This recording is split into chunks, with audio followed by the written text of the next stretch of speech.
Hello friends, welcome to மாங்கனி சமையல். இன்றைக்கி நம்ம மாங்கனி சமையலில் கார்த்திகை தீபம் ஸ்பெஷலாக ரொம்பவே ஈஸியாக சட்டுன்னு செய்யக்கூடிய பொரி உருண்டையும், அது கூடவே நல்லா பஞ்சு போல் சாஃப்டான கோதுமை மாவு அப்பமும் எப்படி பண்ணுறதுன்னு தான் பார்க்க போகிறோம். ஸோ இது ரெண்டுமே புதுசாக சமைக்க பழகிறவங்க கூட ஈஸியாக சட்டுன்னு செஞ்சு முடிச்சிடலாம். இது பண்டிகை காலங்களில் மட்டும் கிடையாதுங்க. நம்ம எப்போயுமே ஈவினிங் டைமில் ஸ்நாக்ஸாக செஞ்சு கொடுக்குற போது வீட்டில் குட்டீஸ்லேருந்து பெரியவங்க வரைக்கும் எல்லோரும் ரொம்ப ரொம்ப விரும்பி சாப்பிடுவாங்க. அதே மாதிரி ரொம்ப ரொம்ப டேஸ்ட்டாகவும் இருக்கும். சரி வாங்க, இப்போ இந்த கோதுமை மாவு அப்பமும் அது கூடவே பொரி உருண்டையும் எப்படி பண்ணுறதுன்னு பார்க்கலாம்.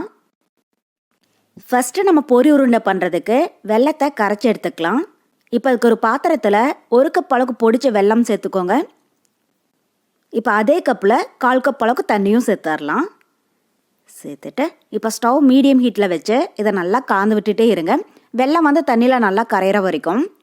ஸோ தண்ணி அதிகமாக சேர்த்துடாதீங்க. நமக்கு வெள்ளைப்பாகு ரெடி ஆகிறதுக்கு அதிக டைம் எடுத்துக்கும். 1 கப் வெல்லம் எடுத்தீங்க அப்படின்னா அதே கப்பில் 1/4 கப் தண்ணி சேர்த்துக்கோங்க. நமக்கு வெள்ளைப்பாகு சட்டுன்னு ரெடி ஆகிடும். பாருங்கள், இப்போ வெல்லம் தண்ணியில் நல்லா கரைஞ்சிடுச்சு. இப்போ இதை வேற ஒரு அடிகனமான கடாயில் நம்ம வடித்து எடுத்துக்கலாம். ஏன்னா வெள்ளத்தில் நிறைய மண் தூசியெல்லாம் இருக்கும்.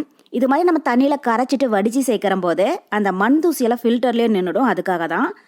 ஒருவேளை நீங்கள் எடுத்துருக்கிற வெள்ளத்தில் மண் தூசி எதுவும் இல்லாமல் நல்லா சுத்தமான வெள்ளமாக இருந்துச்சு அப்படின்னா இது மாதிரி கரைச்சிட்டு வடித்து சேர்க்கணும் அப்படிங்கிறது கிடையாது.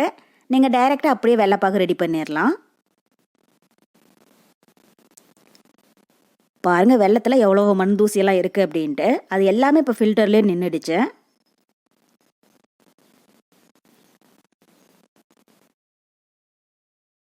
இப்போ வெள்ளைப்பாகை கடாய்க்கு மாற்றிட்டு ஸ்டவ் ஹை ஃப்ளேமில் வச்சு இதை நல்லா கலந்து விட்டுட்டே இருங்க. பாகு இன்னும் கொஞ்சம் திக்காகிற வரைக்கும். ஸோ நமக்கு பாகு ரெடி ஆகிறதுக்கு கரெக்டாக ஒரு 7லேருந்து 8 நிமிஷம் போல் ஆகும். இப்போ ஸ்டவ் ஹை ஃப்ளேமில் இருக்கட்டும். பாகு ஓரளவுக்கு கெட்டியாகிற போது நம்ம ஸ்டவ் மீடியம் ஹீட்டில் வச்சிடலாம். பாருங்கள், இப்போ வெள்ளைப்பாகு ஓரளவுக்கு திக்காக ஆரம்பிச்சிடுச்சு. இப்போ இந்த ஸ்டேஜில் ஸ்டவ் மீடியம் ஹீட்டில் வச்சுட்டு நம்ம பாகு பதம் செக் பண்ணிடலாம். அதுக்கு ஒரு பிளேட்டில் நான் கொஞ்சமாக தண்ணி எடுத்து வச்சுருக்கேன். அதில் கொஞ்சமாக வெள்ளைப்பாகை உள்ள விட்டு பார்த்தீங்க அப்படின்னா இது மாதிரி தண்ணியில் கரையக்கூடாது. நல்லா கையில் எடுக்கிற போது கெட்டியாக ஈஸியாக எடுக்க வரணும். ஸோ இது தண்ணியில் கரையுது. நமக்கு இன்னும் வெள்ளைப்பாகு ரெடி ஆகலை. இப்போ ஸ்டவ் மீடியம் ஹீட்டில் வச்சு இதை நல்லா கலந்து விடுங்க. இன்னும் நல்லா கெட்டியாகிற வரைக்கும். பாருங்கள், இப்போ பாகு நல்லா திக்காகி ஒரே மாதிரி நல்லா பொங்கி வருது. இப்போ இந்த ஸ்டேஜில் ஸ்டவ் ஃபுல்லாக சிம்மில் வச்சுட்டு நம்ம பாகு பதம் செக் பண்ணிடலாம். பாகு பதம் செக் பண்ணுற போது ஸ்டவ் சிம்மில் வச்சுட்டு அதுக்கப்புறமா செக் பண்ணிக்கோங்க. இல்லைன்னா பாகு அதுக்கு அடுத்த பதம் முத்தின பதத்துக்கு போயிடும். இப்போ கொஞ்சமாக வெள்ளைப்பாகை தண்ணியில் விட்டு பார்த்தீங்க அப்படின்னா பாகு தண்ணியில் கரையாமல் இது மாதிரி ஒரே இடத்துல நிற்கணும். அதே மாதிரி கையில் எடுக்கிற போது ஒன்றா சேர்ந்து ஈஸியாக எடுக்க வரணும். பாருங்கள், இது மாதிரி. இப்போ இந்த பாகை கையில் உருட்டி பார்த்தீங்க அப்படின்னா நல்லா கெட்டியாக இருக்கணும். சாஃப்டாக இருக்கக்கூடாது. பாருங்கள், இது மாதிரி நல்லா கெட்டியாக இருக்கணும். இதுதான் பொரி உருண்டைக்கு கரெக்டான பதம். இதை கெட்டி பதம் இல்லைன்னா டங்கு பதம் அப்படின்னு கூட சொல்லுவாங்க. அவ்வளோதான். இப்போ நம்ம வெள்ளைப்பாகு தயாராகிடுச்சு. இப்போ இதில் நம்ம பொரியை உள்ள சேர்த்துடலாம். நான் இங்கே ஒரு 3 கப் அளவுக்கு பொரி எடுத்து வச்சுருக்கேன். அதை உள்ள சேர்த்துடலாம். சேர்த்துட்டு கூடவே வாசனைக்காக 1/2 டீஸ்பூன் ஏலக்காய் பவுடரும் சேர்த்துக்கோங்க. உங்களுக்கு ஏலக்காய் ஸ்மெல் பிடிச்சது அப்படின்னா இது சேர்த்துக்கோங்க. இல்லைனாலும் ஸ்கிப் பண்ணிடலாம். இப்போ ஸ்டவ் ஆஃப் பண்ணிவிட்டு அதுக்கப்புறமா இது மாதிரி நல்லா கலந்து விடுங்க. பொரி சேர்த்ததுக்கப்புறம் ஸ்டவ் ஆனில் இருக்கக்கூடாது. ஆஃப் பண்ணிவிட்டு இது மாதிரி நல்லா கலந்து விடுங்க. இல்லைன்னா பாகு ரொம்பவே திக்காகி நம்ம உருண்டை பிடிக்கிற போது பொரி உதிர்ந்து போக ஆரம்பிக்கும். அதனால் ஸ்டவ் ஆஃப் பண்ணிவிட்டு இது மாதிரி நல்லா கலந்து விடுங்க. வெள்ளைப்பாகு பொரியோட ஒன்றா நல்லா சேர்ந்து வர்ற மாதிரி. அதே மாதிரி நீங்கள் வீட்டில் இருக்கிற ஏதாவது ஒரு கப் ஆகட்டும், டம்ளர் ஆகட்டும், எதில் பொரி அளந்து எடுக்கிறீங்களோ அதே கப்பில் 3 கப் பொரிக்கு 1 கப் அளவுக்கு பொடிச்ச வெல்லம் சேர்த்துக்கோங்க. உங்களுக்கு இனிப்பு, வெள்ளைப்பாகு இது எல்லாமே அளவாக இருக்கும். பாருங்கள், இப்போ வெள்ளைப்பாகு பொரியோட ஒன்றா நல்லா சேர்ந்து வந்துருச்சு. இதை இப்போ அப்படியே ஒரு ஓரமாக இருக்கட்டும். லைட்டாக ஆறி கை பொறுக்கிற சூட்டில் இருக்கிற போது நம்ம உருண்டை பொடிச்சிடலாம். பாருங்கள், இப்போ பொரி லைட்டாக ஆறி கை பொறுக்கிற சூட்டில் இருக்கு. இப்போ கையில் கொஞ்சமாக எண்ணெய் இல்லைன்னா நெய் தடவிட்டு உங்களுக்கு எந்த சைஸில் பொரி உருண்டை வேணுமோ அதுக்கு தகுந்த மாதிரி உருட்டி எடுத்துக்கோங்க. பொரியை ரொம்பவே ஆற விட்டுடாதீங்க. இது மாதிரி நம்ம உருண்டை பிடிக்கிற போது உதிர்ந்து போக ஆரம்பிக்கும். கொஞ்சம் சூடாக இருக்கிற போது இது மாதிரி உருண்டை பிடிச்சிங்க அப்படின்னா தான் ஒன்றா சேர்ந்து வரும். பாருங்கள், இது மாதிரி. உங்களுக்கு ஒருவேளை கை சூடு தாங்க முடியல அப்படின்னா நீங்கள் எண்ணெய்க்கு பதில் கையில் கொஞ்சமாக அரிசி மாவு இல்லைன்னா கோதுமை மாவு தடவிட்டு கூட நீங்கள் உருண்டை பிடிச்சிக்கோங்க. அப்போ வந்து கை சுடாது, நமக்கு உருண்டை பிடிக்கிறதுக்கும் ஈஸியாக இருக்கும். பாருங்கள், இது மாதிரி உள்ளங்கையில் வச்சு உருட்டினீங்க அப்படின்னா ஒரே மாதிரி நல்லா சேர்ந்து வரும். இப்போ இதே மாதிரி மீதி இருக்கிற எல்லா பொரியுமே உருண்டை பிடிச்சி எடுத்துக்கோங்க.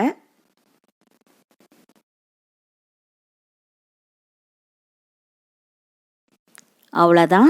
இப்போ குட்டீஸ்லேருந்து பெரியவங்க வரைக்கும் நம்ம எல்லாருக்கும் ரொம்ப ரொம்ப பிடிச்ச பொரி உருண்டை சூப்பராக தயாராகிடுச்சு.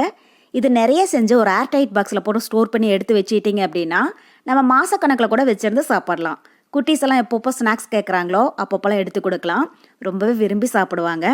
ஸோ கண்டிப்பாக நீங்களும் நான் சொல்லியிருக்கிற இதே மெத்தடில் இதே அளவோட செஞ்சு பாருங்கள். ரொம்பவே டேஸ்ட்டாக பர்ஃபெக்டாக வரும். அவ்வளோதான். இப்போ அடுத்தது நம்ம கோதுமை மாவு அப்பம் எப்படி பண்ணுறதுன்னு பார்க்கலாம்.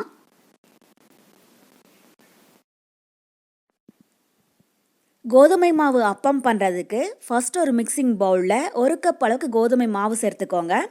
நம்ம வீட்டில் அரைச்ச கோதுமை மாவு இல்லைன்னா கடையில் வாங்கினது, ரெண்டுலையும் எது வேணாலும் பயன்படுத்திக்கலாம். இப்போ இது ஒரு ஓரமாக இருக்கட்டும். அடுத்தது நம்ம வெல்லத்தை கரைச்சிடலாம். அதுக்கு ஒரு பாத்திரத்தில் 1/2 கப் அளவுக்கு பொடிச்ச வெல்லம் சேர்த்துக்கோங்க. 1 கப் கோதுமை மாவு எடுத்திங்கன்னா அதுக்கு 1/2 கப் அளவுக்கு மட்டும் பொடிச்ச வெல்லம் சேர்த்திக்கோங்க. இனிப்பு வந்து அளவு சரியாக இருக்கும். இப்போ இது கூட 1/2 கப் அளவுக்கு தண்ணியும் சேர்த்திடலாம். சேர்த்துட்டு ஸ்டவ் மீடியம் ஹீட்டில் வச்சு இதை நல்லா கலந்து விட்டுட்டே இருங்க. பாகு வந்து கம்பி பதம் வர வேண்டியது கிடையாது. வெல்லம் வந்து தண்ணியில் நல்லா கரைஞ்சதுன்னா போதும். ஏன்னா வெள்ளத்தில் பார்த்தீங்கன்னா நிறைய மண் தூசியெல்லாம் இருக்கும். இது மாதிரி நம்ம கரைச்சிட்டு வடித்து சேர்க்குற போது அந்த மண் தூசியெல்லாம் ஃபில்டர்லேயே நின்றுடும். அதுக்காக தான். நீங்கள் ஒரு வேளை சுத்தமான வெல்லம் சேர்க்கிறதா இருந்தால் இது மாதிரி தண்ணியில் கரைச்சிட்டு வடித்து சேர்க்கணும் அப்படிங்கிறது கிடையாது. அப்படியே டைரெக்டாக சேர்த்திடலாம். பாருங்கள், இப்போ வெல்லம் நல்லா கரைஞ்சி வந்துருச்சு. இந்த அளவுக்கு இருந்துச்சுன்னா போதும். இப்போ இந்த ஸ்டேஜில் ஸ்டவ் ஆஃப் பண்ணிவிட்டு இதை நம்ம எடுத்து வச்சுருக்கிற கோதுமை மாவில் ஒரு டீ ஃபில்டர் வச்சு வடித்து உள்ளே சேர்த்துடலாம். வெள்ளைப்பாகை வந்து ஆற வைக்கக்கூடாது. நல்லா சூடாக இருக்கிற போதே வடித்து கோதுமை மாவில் சேர்த்திக்கோங்க. அப்போ தான் பாகுடைய சூட்லேயே மாவு நல்லா வெந்து அப்பம் வந்து நம்ம எண்ணெயில் போட்டு பொரிக்கிற போது நல்லா பொசு பொசுன்னு பொரிஞ்சு சாஃப்டாக வரும். வெள்ளைப்பாகை உள்ளே சேர்த்திட்டு இப்போ ஒரு குழிக்கரண்டி வச்சு இதை கொஞ்சம் கூட கட்டி எதுவும் இல்லாமல் நல்லா கரைச்சி விட்டுக்கோங்க. ஓரளவுக்கு நல்லா கலந்து விட்டதுக்கப்புறமா தேவையான அளவு தண்ணி சேர்த்துடலாம்.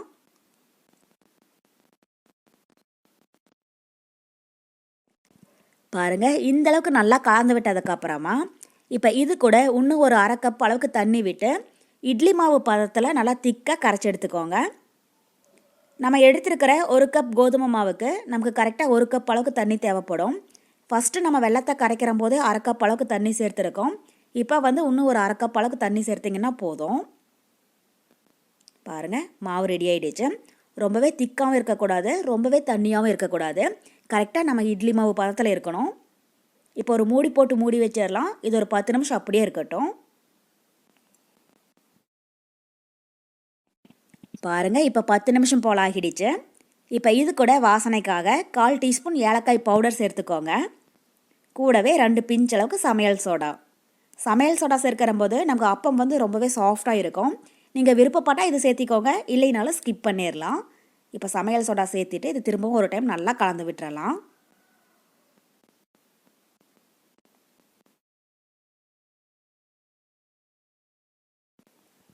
அவ்வளோதான். இப்போ மாவு ரெடி ஆகிடுச்சு. அடுத்தது நம்ம அப்பம் எண்ணெயில் போட்டு பொரிச்சு எடுத்துடலாம்.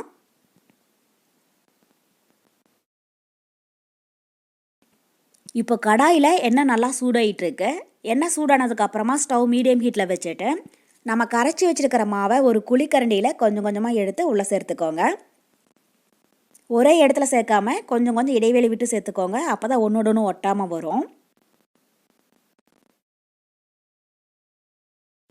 ஸோ இந்த அப்பம் பண்ணுறம்போது ஸ்டவ் ஹையில் வைக்காமல் மீடியம் ஹீட்டில் வச்சு வேக விடுங்க. ஏன்னா ஃபஸ்ட்டே நம்ம சூடான வெள்ளைப்பாகில் மாவை போட்டு கரைச்சிருக்கிறதுனால அதுவே நமக்கு ஓரளவுக்கு நல்லா வெந்திருக்கும். இப்போ வந்து ஹையில் வச்சிங்கன்னா சீக்கிரமாக கலர் மாறிடும். உள்ளே வந்து மாவு சரி வர வெந்திருக்காது. மீடியம் ஹீட்டில் விட்டு வேக விட்டிங்கன்னா தான் உள்ளேயும் மாவு நல்லா வெந்து அப்பம் வந்து நல்லா பஞ்சு மாதிரி பொசு பொசுன்னு பொரிஞ்சு வரும். பாருங்கள், இப்போ நம்ம அப்பம் ஒரு சைடு நல்லா பொரிஞ்சு வந்துருச்சு. இதை அடுத்த சைடு திருப்பி போட்டுடலாம். மாவு உள்ளே விட்டதும் உடனே திருப்பி போட்டுறாதீங்க. இது மாதிரி ஒரு சைடு நல்லா பொரிஞ்சு வந்ததுக்கப்புறமா அடுத்த சைடு திருப்பி போட்டுக்கோங்க. 2 சைடும் நல்லா பொரிஞ்சு பபுள்ஸ் எல்லாம் ஒரு 90% அடங்கினதுக்கப்புறமா வெளியில் எடுத்துடலாம்.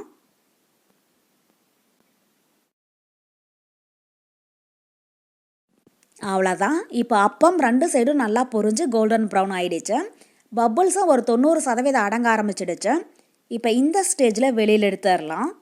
ரொம்பவே கலர் மாற விட்டுடாதீங்க. இந்த அளவுக்கு கோல்டன் ப்ரௌன் ஆச்சுன்னா போதும்.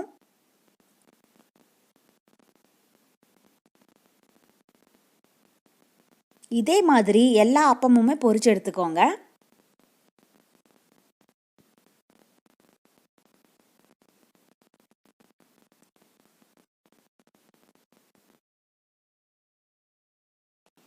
அவ்வளோதான். இப்போ நம்ம பொரி உருண்டையும் அது கூடவே நல்லா சாஃப்டான கோதுமை மாவு அப்பமும் ரொம்ப ரொம்ப சூப்பராக தயாராகிடுச்சு.